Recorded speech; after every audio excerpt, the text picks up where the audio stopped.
পরিচয়ই নাই। তো নামাজ পড়ে কিন্তু অলস ভাবে খামখেয়ালি করে, আল্লাহ বলছে এটা মুনাফিক, এটা মুনাফিক।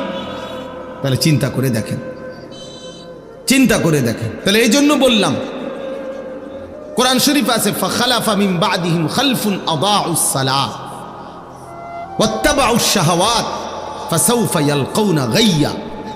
আল্লাহ বলেন একদল উত্তরসূরি হবে যুগে যুগে নিকৃষ্ট, একদল প্রজন্ম হবে যুগে যুগে নিকৃষ্ট প্রজন্ম।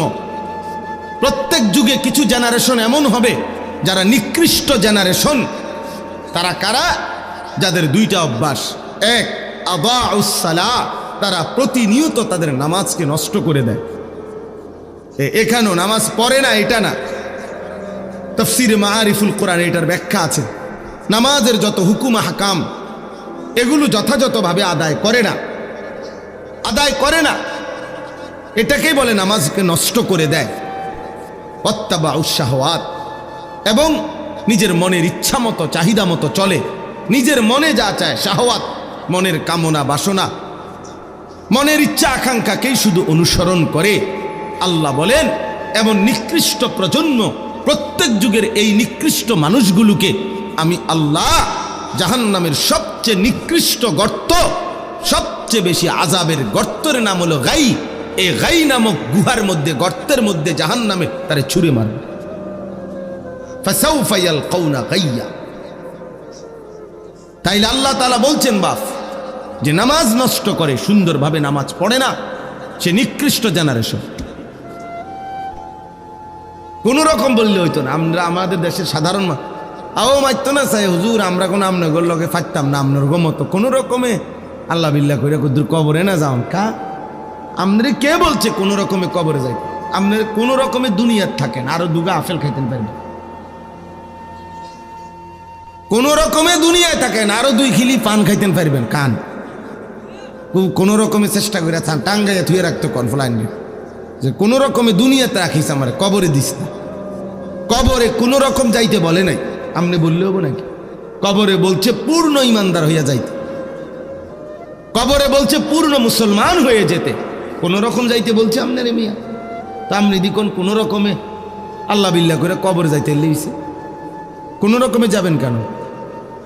আল্লাহ বিল্লাহ কোন রকমে করবেন কেন? আল্লাহ তো আল্লাহ, এটা আবার কোন রকম কি? এই জন্য এটা বললাম আর কি, অনেক আয়াত দিয়া দলিল দেওয়া যাবে, যেখানে কথা বোঝারে উদ্দেশ্য কোনো আমল কবুল হওয়ার জন্য কোরআন সুন্নাহ মতে বিশুদ্ধ হইতে হবে। যেমন একটা উদাহরণ দিলাম, নামাজ। অসংখ্য মুসল্লি আপনারা নামাজ পড়েন খামখেয়ালি, ঠিক মতো রুকু সেজদা উজু গোসল হয় না। 4 রাকাত সুন্নত নামাজ পড়ে 1 মিনিটও লাগে না, 1.5 মিনিটও লাগে না। 100টা দানার তাসবিহ পড়ে 33 34 বার, হায় হায় 1 মিনিটও লাগে না। কি দ্রুত পড়ে ফেলে, সুবহানাল্লাহ সুবহানাল্লাহ সুবহানাল্লাহ সুবহানাল্লাহ সুবহানাল্লাহ, এত দ্রুত। এগুলো এমন করেন কেন? আপনি কি কোনো কামে যাবেন না চুরিত যাবেন? আপনার সমস্যা কি? এরকম করার কি আছে? বয়স্কদের এই বদভ্যাস বেশি। নওজোয়ান তো তাসবিহ পড়েই না, আর বয়স্ক যেগুলা পড়ে এরা এরকম করে শুধু, মানে 1 মিনিটের মধ্যে এটারে মনে করে যত দ্রুত শেষ করতে পারবো তত নেকি। না না, যত আস্তে, যত যত্ন করে, যত শুদ্ধ করে, যত ধীরে ধীরে পড়বে তত নেকি বেশি।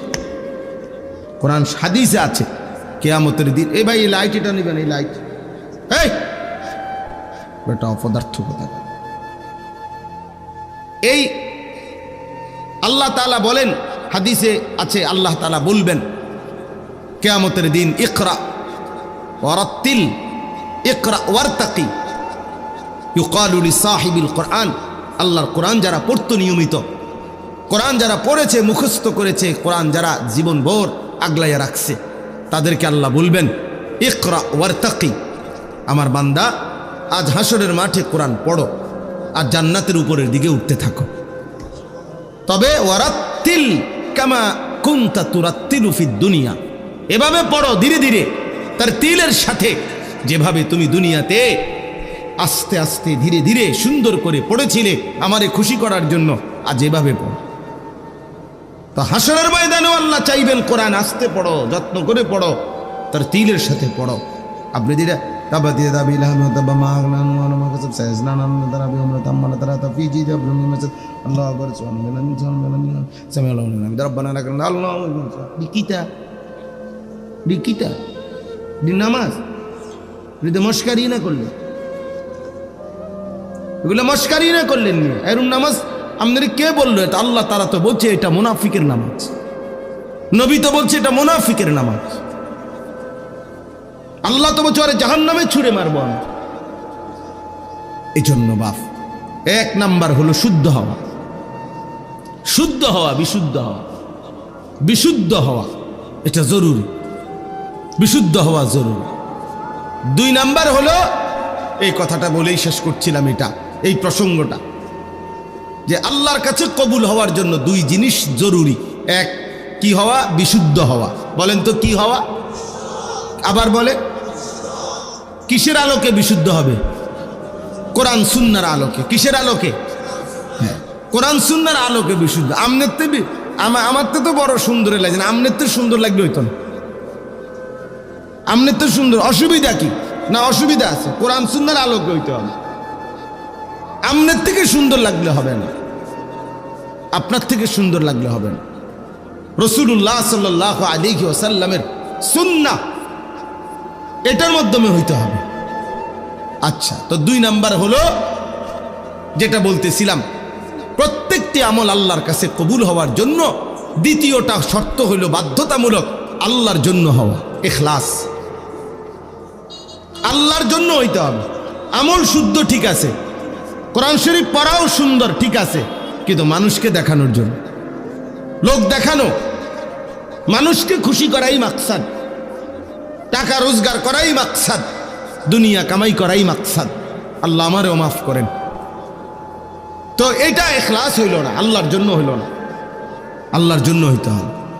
ইন্না সালাতি ওয়া নুসুকি ওয়া মাহইয়ায়া ওয়া মামাতি লিল্লাহি রাব্বিল আলামিন। নিশ্চয়ই আমার নামাজ, আমার সমস্ত ইবাদত, আমার জীবন, আমার মরণ শুধুই মহান আল্লাহ পাক রব্বুল আলামিনের জন্য। লিল্লাহ, কার জন্যে? লিল্লাহ, আল্লাহর জন্য, আল্লাহর জন্য। ওয়ালিল্লাহি আলান নাসি হিজ্জুল বাইত মান ইসতাতা ইলাইহি সাবিলা। আল্লাহ নিজে বলছে তোমাদের সামর্থ্যবানদের উপরে আল্লাহর ঘরের হজ আল্লাহর জন্য ফরজ করা হলো। এই আল্লাহর জন্য। কার জন্যে? ওয়ালিল্লাহি, ওয়ালিল্লাহি, আল্লাহর জন্য। নবীজি বলছে মান আহাব্বা লিল্লাহ ওয়া আবগাদা লিল্লাহ ওয়া আতা লিল্লাহ ওয়া মানা লিল্লাহ। যে আল্লাহর জন্য কাউকে ভালোবাসলো, যে আল্লাহর জন্য কারো বিরোধিতা করলো, যে আল্লাহর জন্য কাউকে কিছু দান করলো, যে আল্লাহর জন্য কাউকে কিছু দিল না গুনার কাজে, যে আমার আল্লাহ নারাজ হবে, আমি এই গুনাহের কাজে তোমাকে দেব না। আল্লাহ রসুল বলেন এই যে আল্লাহর জন্য করলো, লিল্লাহ লিল্লাহ লিল্লাহ, চারবার বলছে নবী শব্দটা। মান আহাব্বা লিল্লাহ ওয়া আবগাদা লিল্লাহ ওয়া আতা লিল্লাহ ওয়া মানা লিল্লাহ। আল্লাহর জন্য। লিল্লাহ মানে কি? ওই যে লিল্লাহ বোর্ডিং কোন এই শব্দটা আর কি, লিল্লাহ, আল্লাহর জন্য। তো আল্লাহর জন্য করলো, ফাকাদ ইস্তাকমালাল ঈমান। নবী সাল্লাল্লাহু আলাইহি সাল্লাম বলেন তার ঈমান পূর্ণ হয়ে গেল, ঈমান পূর্ণ হলো, তার ঈমান পূর্ণ হলো। অতএব এটা জরুরি বিষয়। তাইলে আমি আপনাদের সামনে যেই প্রসঙ্গটা প্রথম শুরু করেছিলাম, কি ছিল ওটা? যে পরিচিতি অপরিচিতি। অনেক মানুষ চিনা অচেনা, এটা কোনো বিষয় না। এটা কি মূল বিষয়? না। মূল বিষয় কি? আল্লাহ গ্রহণ করা, আল্লাহর কাছে কি হওয়া বলেন না? কবুল হওয়া। আল্লাহর কাছে কি হওয়া বলেন? কবুল। আর আল্লাহর কাছে কোনো আমল কবুল হওয়ার জন্য কয়টি জিনিস জরুরি? দুইটি। এক নাম্বার কোরআন সুন্নাহর আলোকে কি হওয়া? বিশুদ্ধ হওয়া। দুই নাম্বার আল্লাহর সন্তুষ্টির জন্য হওয়া। ফালিয়ামাল আমালান সালিহা, এক আয়াতে আল্লাহ এটা বলে দিছে, ফামান কানা ইয়ারজু লিকা রাব্বিহি, আখিরাতে যারা তোমরা আল্লাহর সাক্ষাৎ চাও, জান্নাত চাও, তোমাদের দুইটা জিনিস খেয়াল রাখতে হবে। ফালিয়ামাল আমালান সালিহা, তার প্রতিটি আমল যেন হয় বিশুদ্ধ আমল। আর ওয়ালা